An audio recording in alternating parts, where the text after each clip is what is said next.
9 candidaturas, personas que se postulan a la gobernación de Bolívar: Yamila Arana, Meriluz Londoño, David Múnera, Luis Flores, Yolanda Wong, Carlos Ramos, Luther Larios, Germán Viana y Germán Zapata. Grosso modo, ladies, ¿qué le deja esta lista de 9 personas para la gobernación de Bolívar? No recuerdo que tuviéramos una lista tan extensa de candidatos a la gobernación en Bolívar. Creo que siempre es muy reducida, especialmente antes del 29 de julio todos creíamos que había 1 o 2 candidatos máximo. Nos damos cuenta que la lista creció de manera exagerada. De un día a otro al cierre de la... Algunos sin ninguna explicación ni razón para estar allí, otros seguramente como una apuesta de casas políticas, como un plan B, un plan C, un plan D.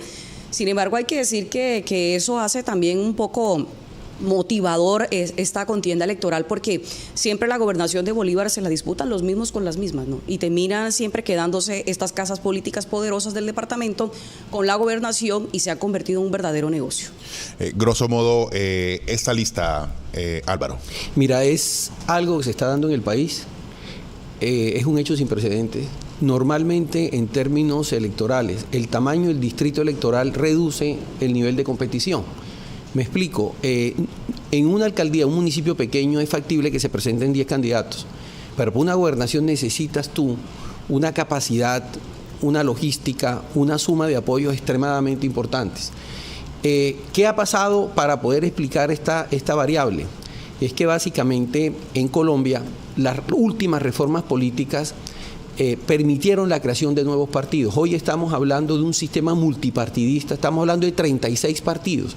Entonces hay incentivos por parte de los partidos para hacer presencia en los debates electorales regionales, porque su supervivencia bien puede depender de los resultados que logre. No se trata de ganar gobernaciones, se trata de tener una presencia electoral para efectos de poder tener representación en consejos municipales, en algunos casos, en asamblea, pero al mismo tiempo, y verán ustedes cómo a lo largo del proceso electoral, en algunos casos habrán acuerdos que van a permitir eso que llaman participación en la gobernabilidad de manera de sumar apoyo. En otras palabras, un sistema partidista fragmentado crea las condiciones para que a nivel territorial tengamos esta proliferación de candidatos. Se note este tipo de más estrellas y planetas, perdón, más candidatos que estrellas y planetas. Lady, hagamos este recorrido uno a uno de los candidatos. Yamila Arana, más conocido como Yamilito Arana. Bueno, fue representante de la Cámara, ¿no? Con una votación bastante alta, y uno no comprende cómo una persona que saca tantos votos para ser representante de la Cámara luego desiste unos meses y dice me voy a la gobernación de Bolívar. Entonces uno se pregunta si en la realidad la apuesta era por querer ser representante o si ser gobernador resulta mucho más interesante. Yamilito tiene detrás de él un escándalo que son los PEDET, que es una investigación que se inició por presuntos malos manejos de congresistas a recursos destinados para todo el tema de la paz. Esto es una sombra que está ahí, ¿no? Que si bien hoy está silenciada, en cualquier momento puede aparecer. Y aquí lo más grave es que si Estados Unidos entra a exigir explicaciones, la pregunta es, ¿esto traería extradición? ¿Qué significaría esto para quienes están involucrados en el escándalo? Entonces yo creo que es un tema que no es menor y que él tiene que atender y que hoy está ahí detrás de la sombra de los PEDET, que creo que ojalá lo solucione pronto y que esto no signifique en el futuro alguna situación compleja para él si llegase a ser gobernador de Bolívar. Y hay que decir que es el candidato del actual gobierno departamental. Sí, es el actual candidato de la Casa Blel específicamente, porque no, el gobierno actual es el gobierno de una casa política como es la Casa Blel, y eso es lo que representa Yamila Arana hoy, la representación de esta casa política. Bien, Meriluz Londoño, que había iniciado esta carrera política, digamos, de cara a la campaña para la alcaldía, y que al final se decidió por la gobernación. Meriluz ha sido conocida en el sector político porque ha ocupado varios cargos en entidades, en el distrito, en la gobernación de Bolívar. Ha estado también envuelta en escándalos de los que después fue absuelta. Sin embargo, que genera algo de curiosidad, como alguien que sale a recoger firmas para ser candidata a la alcaldía, finalmente desiste y se va a ser candidata a la gobernación de Bolívar. Entonces, tiene el aval de la Liga de Gobernantes Anticorrupción del ingeniero Rodolfo Hernández. Uno se pregunta si es que en realidad no había un plan claro político o lo que mejor resultó fue esto y no lo otro. por las posibilidades. Sí, exacto. Bien. David También Múnera. son nulas en esta, ¿no? Señora. Igual son nulas en esta para la gobernación. Sí. Otro candidato, David Múnera, también ex secretario de gobierno de la actual administración distrital. David Múnera, debo decir que cuando fue concejal, una de esas curules brillantes que tuvo el Consejo de Cartagena. Hizo oposición de valor en su momento a quien fue alcalde de la época, que era Dionisio Vélez. Casi todos los escándalos que tuvo ese gobierno fue gracias a David Múnera. Creo que eso Cartagena se lo reconoció y algunos sectores lo valoraron y creo que tenía una imagen favorable, una muy buena imagen la que tenía David Múnera ante la opinión pública, pero que eso se deshizo siendo secretario de Interior, cuando la ciudad esperaba mucho más de él, cuando la ciudad esperó resultados en temas de seguridad mucho más efectivos. Fue un secretario que de verdad desapareció por completo ante la opinión pública y que en inicio, el acuerdo que se habían hecho algunos sectores políticos de la mano del Movir era que si no daba resultado, él daría un paso al costado. Esto no ocurrió, se quedó 2 años siendo secretario sin ningún tipo de resultados y creo que eso le cuesta hoy también tener una favorabilidad ante la opinión pública y yo de verdad no entiendo qué hace David Múnera inscrito ahí. ¿Le sorprendió entonces esa candidatura? También de los que apareció en último momento casi. Sí, casi que como la baraja final que tiraron, vamos a ver qué pasa aquí. Luis Flores Agames. No lo conozco. Yo temía decir eso, no tengo ni idea de quién es. No, de hecho, en la indagación que estuve viendo, tratando de encontrar una foto y no encontré.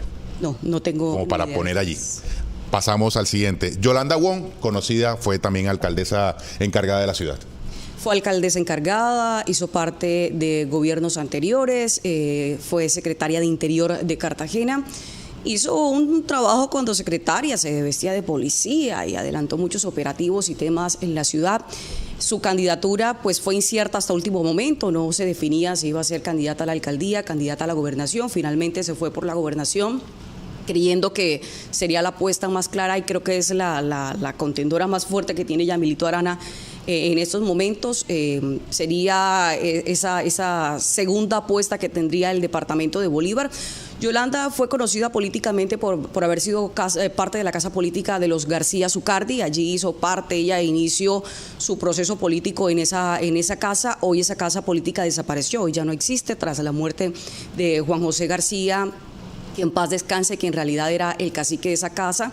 Él desaparece y Yolanda Wong, pues me imagino que estará buscando el cacique que ahora puede hacer parte y fortalecer su campaña política, porque su contendor tiene una casa política muy fuerte, gobernación, tiene Congreso de la República, tiene Consejo, tiene diputados, y ella pues entraría a una apuesta que seguramente será muy dura, a la que le toca pelear. Carlos Ramos Pérez, del Partido Ecologista Colombiano. No lo conozco. Siguiente. Luther Larios Cardosa, del Partido Esperanza Democrática. He escuchado su nombre, pero enfáticamente no, tampoco me dice nada. Siguiente. Germán Viana Guerrero, que está todavía en duda ese aval, digamos, la situación jurídica o electoral del señor está todavía, digamos, entre comillas. Germán Viana generó algo de discusiones entre el pacto histórico, porque algunos dicen, bueno, Germán Viana fue de la casa de los García durante mucho tiempo, estuvo en esa casa política durante muchos años. Fue congresista también. Congresista por la casa de los García Zucardi y hoy habla de transparencia, hecho que fue altamente cuestionado por muchos sectores, especialmente del pacto histórico, que consideraban que él no representa esa transparencia que quiere vender este colectivo. Eso generó algunos sinsabores. Él salió a decir que bueno, que él sí estuvo en esa casa, pero que cuando se dio cuenta que las cosas no eran transparentes, entonces dio un paso al costado. Sin embargo, dicen, bueno, pero dio el paso al costado ya cuando había logrado muchos méritos dentro de esa casa política. Hoy su inscripción no es certera. Hay divisiones dentro del pacto histórico, como decíamos ayer, que cuestan mucho a esta colectividad hoy en el departamento de Bolívar y en otras zonas del país, porque la situación es de manera general lo que está pasando con el pacto histórico, que además es muy triste, lamentable y hasta vergonzoso, porque es el partido de gobierno y no consolidó, no está definida si tiene lista el Consejo en Cartagena, si tiene lista la Asamblea, no está definido tampoco cómo van a ser en temas, por ejemplo, como la candidatura a la alcaldía, a la gobernación de la ciudad de Cartagena. Esto ha generado también algunas discusiones y divisiones dentro de este movimiento. Otro de las aspirantes es Germán Zapata, del Partido Independientes. Fue concejal de Cartagena hace 2-3 periodos, si mal no soy. Sí, fue concejal de Cartagena durante el periodo Campo Elías Terán y Dionisio Vélez. Fue el representante del gremio de los comerciantes en su momento en el Consejo de Cartagena, era esa voz que representaba a ese sector económico de la ciudad. Gracias a ese sector pues logró consolidarse como concejal de Cartagena, intentó aspirar nuevamente, no logró volver a ser concejal y hoy pues se quiere ser candidato o es candidato a la gobernación de Bolívar buscando ser el gobernador. Creo que hoy no tiene toda la fortaleza que tuvo el momento cuando fue concejal de Cartagena. Ha tratado de unirse a animalistas, a todo este sector ambiental. Sin embargo, creo que no hay de dónde. También de los que apareció casi que al final, digamos, al cierre de inscripciones. Sí, uno no sabe si todas estas fichas son en realidad postulaciones a la gobernación. Reales o si esto hace parte de movimientos que tienen los partidos para durante estos días que da la registraduría para hacer modificaciones, terminar haciendo esos cambios que pueden darse o alianzas, legalmente o alianzas durante estos electorales. Álvaro, entendiendo y teniendo de presente toda esta caracterización que Lady nos acaba bien de hacer de la mayoría de esos candidatos, porque repito, hay un par de desconocidos. ¿Cuál es la lectura que hace? La lectura es, digamos, hay unos candidatos que responden a un perfil de lo que se llama el voto estructurado, están articulados a casas políticas tradicionales, cuentan con los apoyos que tienen a nivel departamental. Hay otros que son outsiders, es decir, son candidatos no reconocidos que aprovechan el espacio electoral para proyectarse, lograr algún reconocimiento, pero saben que las posibilidades electorales son mínimas. Lo otro que sorprende, digamos, es la enorme fragmentación que hay en las distintas candidaturas, porque lo que percibe uno es que son más candidaturas personalistas. Uno no conoce banderas programáticas que los diferencien, es decir, este es ambientalista, este es pro derechos, este es conservador, este es tradicionalista, este está a favor de estas políticas. Y entonces estamos en un escenario en el cual, en un proceso electoral donde hay 3 tipos de votantes: los votantes estructurados, que son los que son movilizados por maquinarias políticas; el voto de rechazo, que es ese voto como el que eligió a Dau en la elección pasada a la alcaldía; y el otro es el voto programático. Lo que podríamos decir es que en este escenario prácticamente todos los candidatos son pro sistema. Uno no identifica un candidato antisistema que tenga posibilidades de éxito. Entonces es como la impresión que da es básicamente que así como se han dado transformaciones muy fuertes en el sistema político colombiano, y uno lo evidencia en casos como el de Bogotá, el caso de Cali, el caso de Medellín, en el caso de Barranquilla, la elección de Dau, que realmente fue atípica, ni siquiera vivía en Cartagena, llega a Cartagena unos días antes de vencerse el plazo de inscripción y termina barriendo en las elecciones. Y entonces este momento electoral de ahora, con esta enorme fragmentación, lo que genera es una enorme incertidumbre. En estas elecciones, este tipo de elecciones a veces son definidas por incidentes.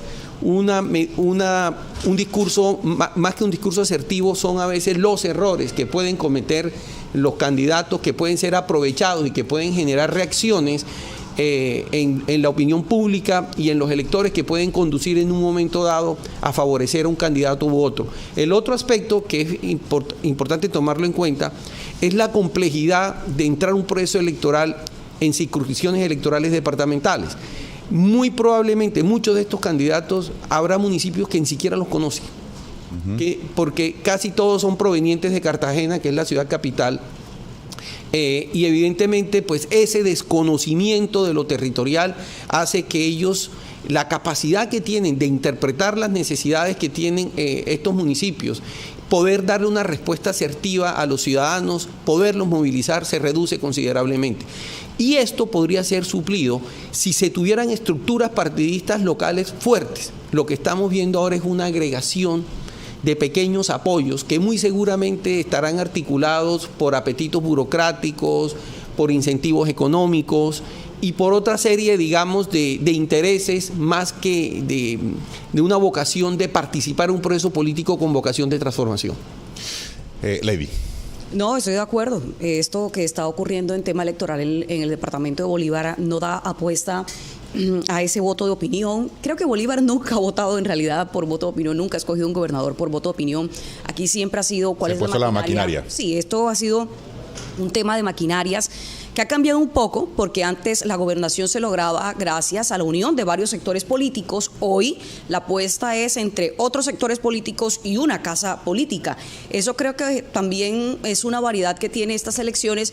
Sin embargo, aunque resulta innovador, es más de lo mismo. Los mismos con las mismas, queriendo quedarse con el poder departamental, dejando sin posibilidad a ese voto de opinión, ¿no? Y como decía Álvaro, algo interesante, y es qué tan conocidas son estas caras en municipios, por ejemplo, del sur del departamento de Bolívar, donde seguramente muchos de los que están aspirando no tienen ni idea de cómo llegan hasta allá. Comunidades que tienen que atravesar el departamento de Antioquia o de Sucre para llegar a Bolívar nuevamente, no tienen ni idea de cómo funciona eso, muchos de los que están en esa lista del Consejo. Y que seguramente la gobernación. Y que seguramente algunos de esos comunidades no conocen a los candidatos y no los van a conocer. Sí, seguramente. No, ellos llegan. O por alguna... Si se hagan un papelito, no solo llegan en estos momentos.